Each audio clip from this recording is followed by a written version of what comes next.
안녕하세요. 한약을 요리하는 대장금 채널의 남미정 약사입니다. 오늘은 너무 자주 오는 두통과 잦은 복통으로 제게 상담하러 왔었던 초등학교 4학년 여자아이에 대한 이야기를 해드려 볼게요. 아이 엄마는 평소에 심장이 허약하고 체력이 약해 저에게 주기적으로 한약을 드시던 단골분이세요. 하루는 선생님, 우리 아이가 원래도 배가 자주 아프고 머리도 가끔 아프다고 하는 편인데요. 그것 때문에 어릴 때부터 병원도 응급실도 정말 자주 갔었어요.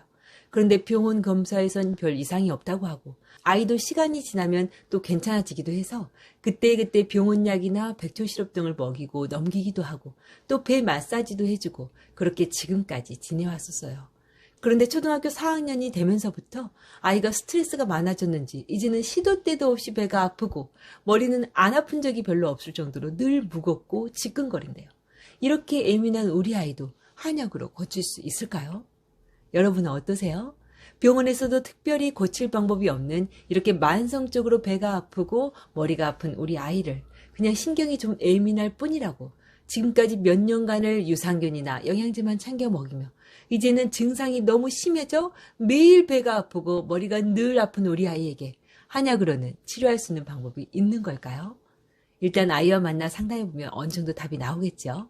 그래서 아이 엄마에게 아이와 상담한 후 말씀드리겠다고 일단 아이와 함께 다시 와보시라고 했어요. 며칠 후 아이는 엄마와 함께 약국에 왔어요. 살펴보니 아이는 얼굴이 약간 검고 윤기가 없으며 빼빼 마른 체형이에요.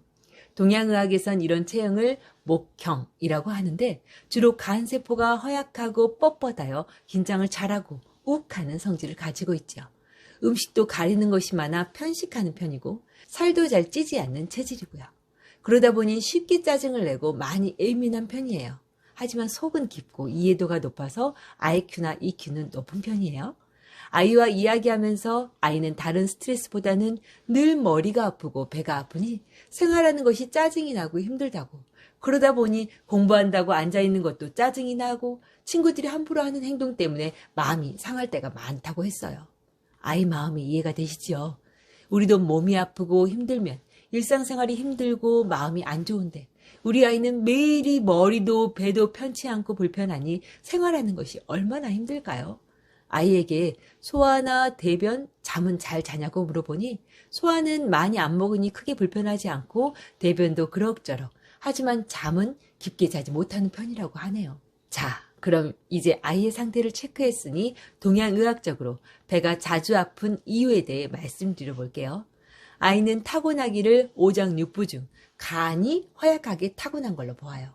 간이 허약하여 영양분이 제대로 합성되고 이용되지 않으니 혈액의 질이 떨어지고 체력이 약해지지요. 그리고 그 상태에서 일상생활이 과로가 되고 충분히 숙면이 안 되니 간에 열이 떠서 짜증이 쉽게 나게 되죠. 마치 엔진이 부실하면 차가 쉽게 열을 받는 것과 같은 이치로요. 하지만 간에 열이 뜨면 힘들고 짜증만 나는 게 아니에요. 곧바로 간의 열이 위장과 대장으로 전달되어 위장과 대장에도 열이 차오르게 되어요. 여기에 간은 근육과 연결되어 있으므로 간의 열과 긴장으로 내장 근육이 긴장되고 열이 차게 되고 이러한 긴장과 열에 의한 팽창통이 합쳐져 아이는 배가 자주 아프게 되는 거죠. 피곤하면 피곤할수록 더욱 자주요. 당연히 이 상태에선 장 운동이 활발하지 못해 변이 정체되게 되므로 엑스레이 상으론 변이 차있게 보이고 관장을 하면 배는 금세 안 아파지게 되어요. 하지만 아이는 금방 다시 배가 아파지게 되는 걸 모두들 알고 계시죠? 참고로 간이 허약하면 간 옆에 담낭도 쉽게 열이 뜨게 되어 담낭 경락인 옆머리가 쉽게 아프게 되어요. 왜 우리도 스트레스를 받으면 쪽머리가 아프다고 하잖아요. 이게 간의 열이 담낭으로, 담낭의 열은 담낭 경맥으로 열이 전달되면서 옆머리로 통증이 나타나는 거거든요.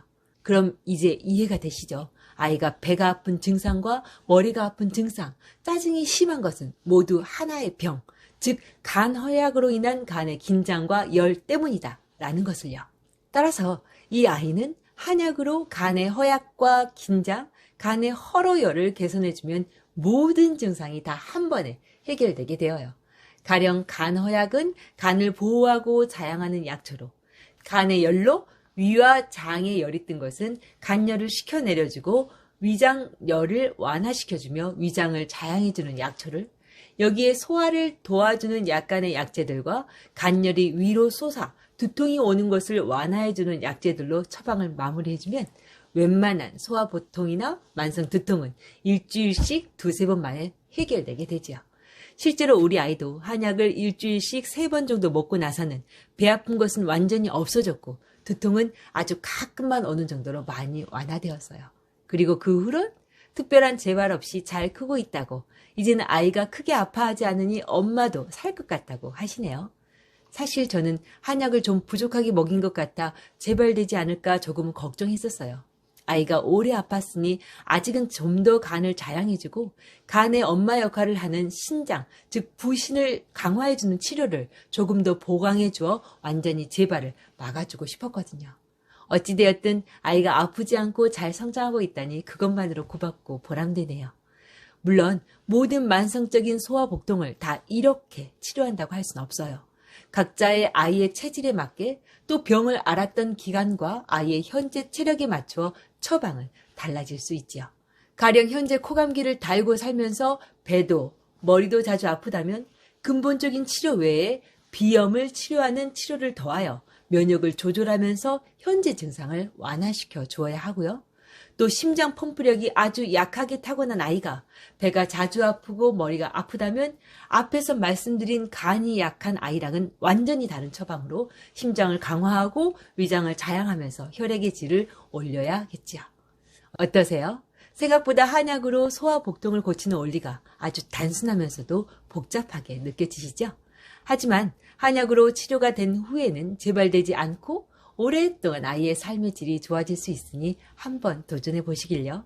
오늘 저의 이야기가 만성적으로 배가 아프고 때론 두통도 자주 짜증도 심한 우리 아이를 제대로 도울 수 있는 깊이 있는 내용이 되었길 바라며 오늘 하루도 복을 부르는 감사한 하루 보내세요. 그럼 다음 시간에 다시 만나요.